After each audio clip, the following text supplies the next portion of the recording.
Muito boa noite, sejam bem-vindos a mais o Evangelho no Lar. Vamos todos trazer Jesus para dentro das nossas casas, para que possamos harmonizar o nosso ambiente, para que nós possamos ultrapassar os obstáculos em família. Vamos cantar uma música, como sempre, na página 5, para quem tem os livros de cânticos.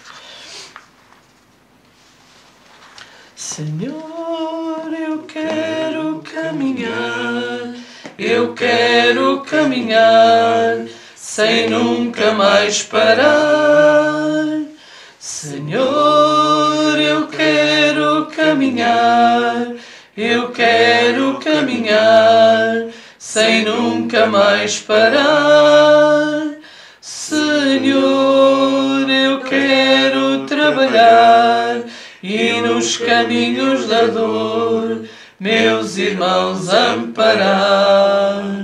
Senhor, eu quero trabalhar e nos caminhos da dor meus irmãos amparar. Senhor, eu quero ficar contigo, contigo a trabalhar. Senhor, eu quero ficar contigo, contigo a trabalhar. Senhor, eu sei que és meu amigo, ajudas, ficas comigo, se aos meus irmãos amar. Senhor, eu sei que és meu amigo, ajudas, ficas comigo, se aos meus irmãos amar.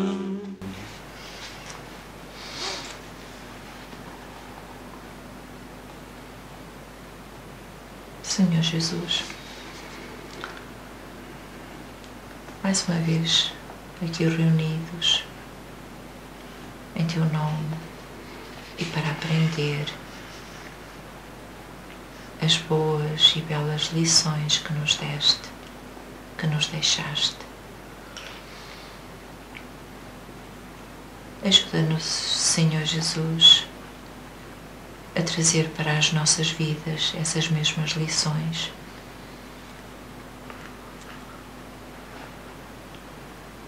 Ajuda também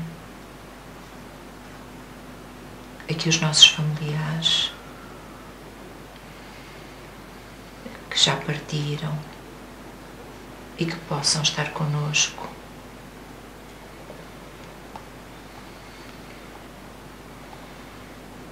tendo as mesmas vibrações que nós, de amor, de paz, que possam também aprender mais um pouco essas mesmas lições. Obrigada, Jesus. Nos ajuda.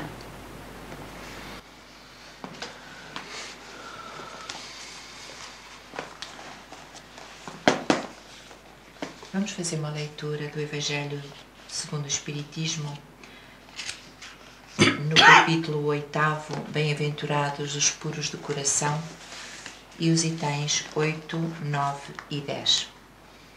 Verdadeira pureza, mãos não lavadas.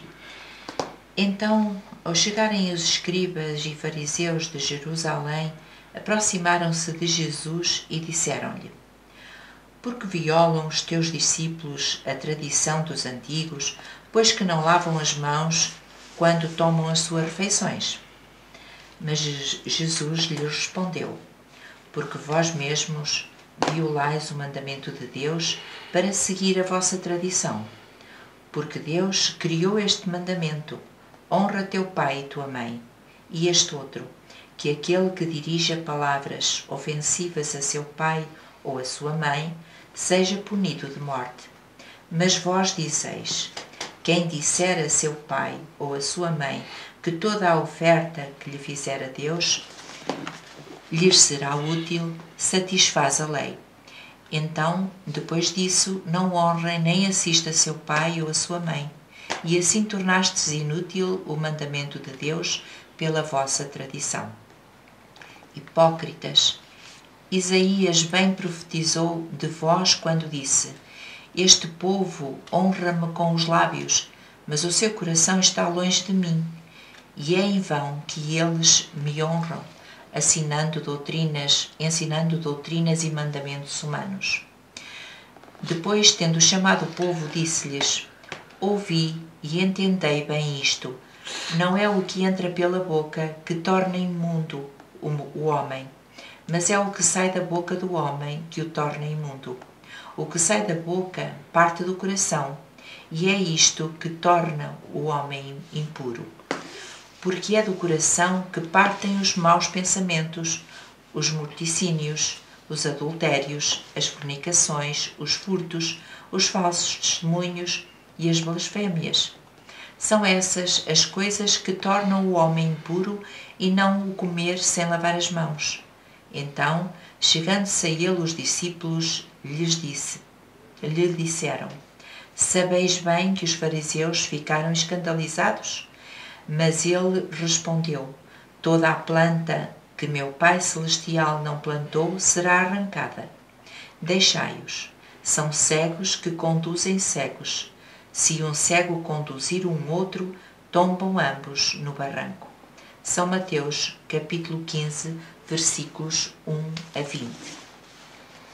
E enquanto ele falava, um fariseu pediu-lhe que fosse jantar à sua casa. E Jesus, tendo ido, sentou-se à mesa. O fariseu começou então a dizer para si mesmo: Por que não lavou as mãos antes de jantar? Mas o Senhor disse: Vós, fariseus, tendes grande cuidado de limpar por fora do copo e do prato, mas o vosso interior está cheio de rapina e de iniquidades. Insensatos que sois, quem fez tudo o que está por fora, não fez também o que está por dentro? São Lucas, capítulo 11, versículos 37 a 40. Os judeus haviam desprezado os verdadeiros mandamentos de Deus, apegando-se à prática de regras estabelecidas pelos homens, e das quais os observadores rígidos faziam casos de consciência. O fundo, muito simples, acabara por desaparecer sob a complicação da forma. Como era mais fácil observar a prática dos atos exteriores do que reformar-se moralmente, de lavar as mãos do que de limpar o coração, os homens iludiam-se a si mesmos, acreditando-se isentos da justiça de Deus, porque se limitavam a essas práticas, permanecendo como eram, pois ensinavam que Deus não exigia nada mais. Eis porque o profeta dizia: É em vão que esse povo me honra com os lábios, ensinando máximas e determinações dos homens. Assim aconteceu com a doutrina moral do Cristo, que acabou por ser deixada em segundo plano, como fazem muitos cristãos, à semelhança dos antigos judeus, que acreditavam que a sua salvação estava mais assegurada pelas práticas exteriores do que pelas da prática da moral. É a esses aditamentos que os homens fizeram à lei de Deus que Jesus se refere quando diz: Toda a planta que meu Pai Celestial não plantou será arrancada. A finalidade da religião é conduzir o homem a Deus. Ora, o homem não chega a Deus, senão quando for perfeito. Então, toda a religião que não torna o homem melhor não atinge a sua finalidade. Aquela sobre a qual se acredita apoiar-se para fazer o mal é ou falsa ou falseada nos seus princípios. Tal é o resultado de todas aquelas em que a forma supera o fundo. A crença na eficácia dos sinais exteriores é nula quando não impede de cometer os assassínios, os adultérios, as expoliações, as calúnias e a prática do mal ao próximo, seja qual for. Ela faz supersticiosos, hipócritas ou fanáticos, mas não faz homens de bem. Não basta ter a aparência da pureza, é necessário, antes de tudo, ter a pureza do coração. O que é mais importante é o título da mensagem desta semana. É da nossa benfeitora espiritual Maria Teresa Magalhães Costeira. Vem no livro Caminhando com Jesus e tem psicografia de Arnaldo Costeira. É um hábito ancestral. Quando queremos tapar os olhos aos outros para que não vejam as nossas imperfeições, tratamos de distrair a atenção para coisas de suma menos importância. É assim com as pessoas, é assim com as organizações, é assim com os governantes da terra.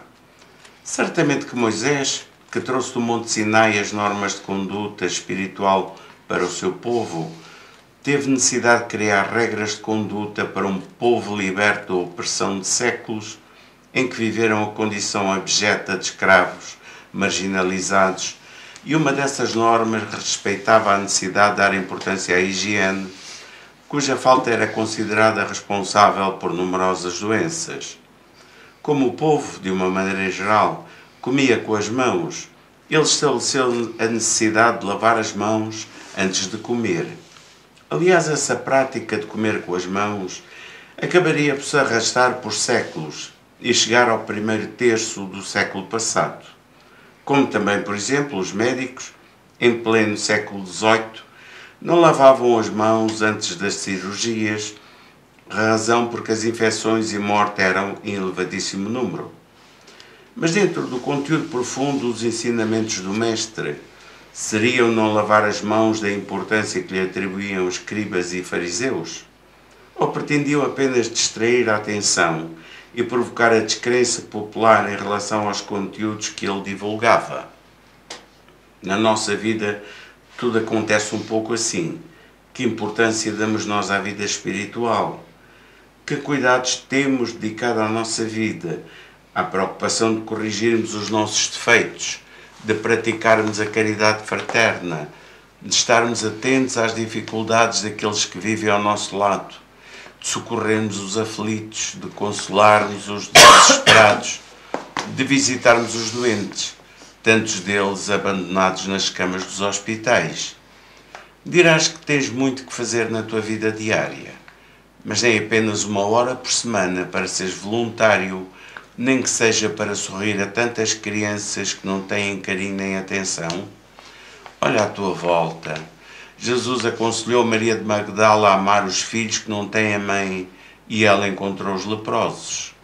Nós temos numerosos doentes que não têm familiares que perguntem sequer se estão melhores. Porque esperas para fazer algo por ti mesmo? A lição da semana faz-nos relembrar outras lições que já fomos estudando ao longo das nossas reflexões sobre o Evangelho e sobre a mensagem que Jesus nos deixou, nomeadamente aquele ensinamento da vida futura, em que Jesus fala que o seu reino não é deste mundo, ou aquele outro, quando Jesus convida um jovem rico que lhe pergunta o que é necessário fazer para entrar no reino dos céus, ao qual Jesus responde que é necessário cumprir os mandamentos, e ele dizendo que já fazia isso tudo, Jesus convida-o a deixar tudo, a deixar todos os seus bens materiais e segui-lo. Não vamos entender isto no sentido lato das palavras, que é preciso nós despojarmos de todos os nossos bens materiais para seguirmos Jesus, mas sabendo utilizá-los da melhor forma e aproveitar essa oportunidade que nos foi dada, ainda que materialmente, para nós colocarmos em favor do próximo, em favor do auxílio aos outros. Então a lição de hoje, o que interessa é o que sai da boca e não o que entra nela, relembra-nos precisamente isso. Nós, obviamente, precisamos do corpo para fazermos a nossa evolução. Nós temos a obrigação de respeitar o nosso corpo, de cuidar do nosso corpo, porque é na Terra que nós, ou é encarnados, que nós fazemos grande parte da nossa evolução. Então também não podemos fanatizar. Isto ajuda-te e o céu te ajudará. Nós precisamos tratar da saúde, tratar da higiene do corpo, tratar dos nossos talentos materiais, sim, mas no seu devido equilíbrio. Porque a verdadeira vida é a vida futura, é a vida do espírito. E então preocupamos-nos muito mais com as coisas da matéria do que com a alimentação do espírito, com as atitudes, com os pensamentos, e é na realidade nisso que a gente tem que ter a nossa atenção. Recordando também uma das lições que nós já tivemos aqui neste capítulo, do deixar vir as criancinhas, o falar da infância das crianças, nós podemos adaptar essa lição também aqui, adaptar esta a essa lição da educação das nossas crianças. Por exemplo, nós obrigamos os nossos filhos a ir à escola e muitas vezes eles não querem. Nós obrigamos os nossos filhos a ir ao médico e muitas vezes eles não gostam e choram. Nós obrigamos os nossos filhos a fazerem as vacinas e eles choram e eles sofrem e ainda assim nós obrigamos. Tudo coisas do corpo físico. Quando se trata da alimentação espiritual, por exemplo, de estarem presentes na reunião do Evangelho no lar, quando eles choram, quando não querem, quando adormecem, passarmos os ensinamentos trazendo ao centro espírita, à evangelização, a qualquer tipo de ensinamento de moral, muitas das vezes, olha, ele não quer. Então, como ele não quer, eu não levo. Onde está a nossa responsabilidade enquanto educadores? Também devemos, enquanto dependerem de nós, obrigar os nossos filhos a tratar do espírito. Porque só assim nós conseguimos dar-lhes as ferramentas para que eles se possam tornar e utilizar esses ensinamentos para se tornarem verdadeiros homens de bem, porque é a vida futura, a vida do espírito, que na realidade interessa. Vamos fazer a nossa irradiação, como sempre e como é nosso hábito, vibrar por todos os seres humanos, por todos os espíritos, quer estejam eles encarnados ou desencarnados, que se encontram em sofrimento, que se encontram em desespero.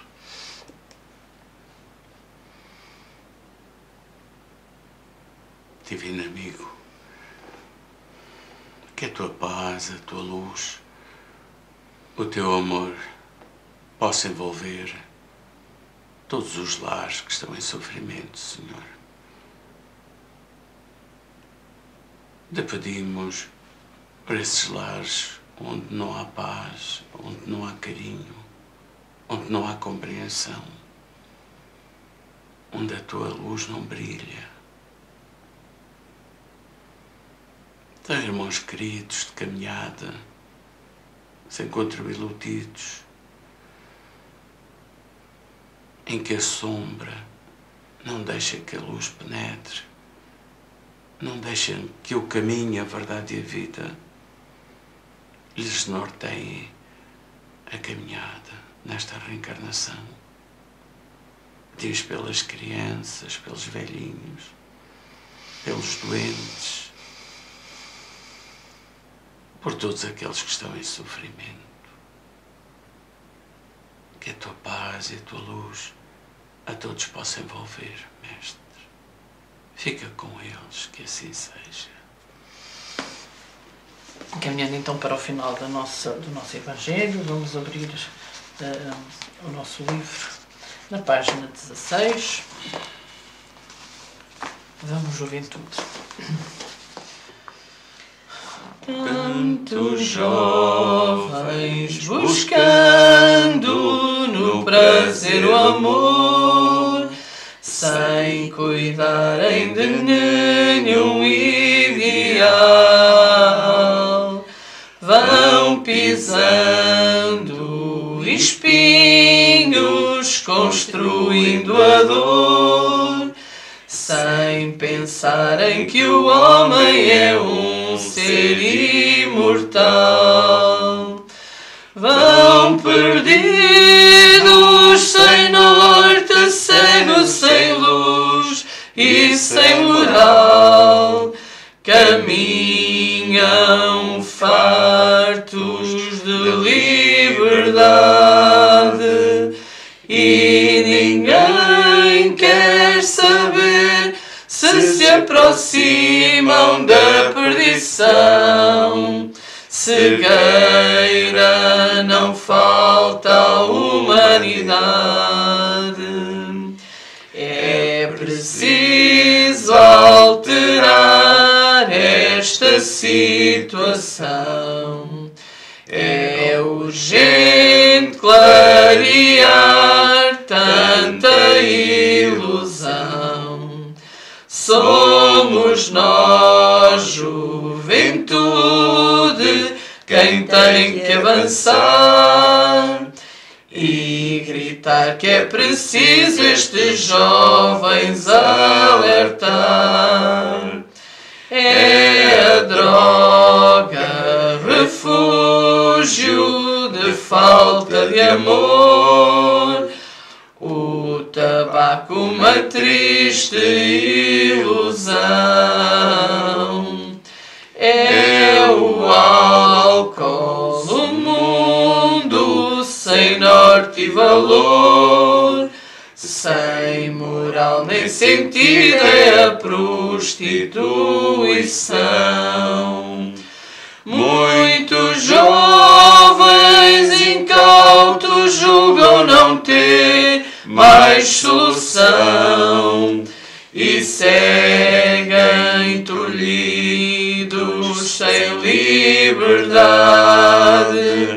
Desconhecem que há forma de encontrar libertação na luta por conhecer toda a verdade. Somos nós quem tem que lhes mostrar que Jesus é caminho a retomar. Somos nós, juventude, quem tem que avançar. A tarefa é urgente e não pode esperar.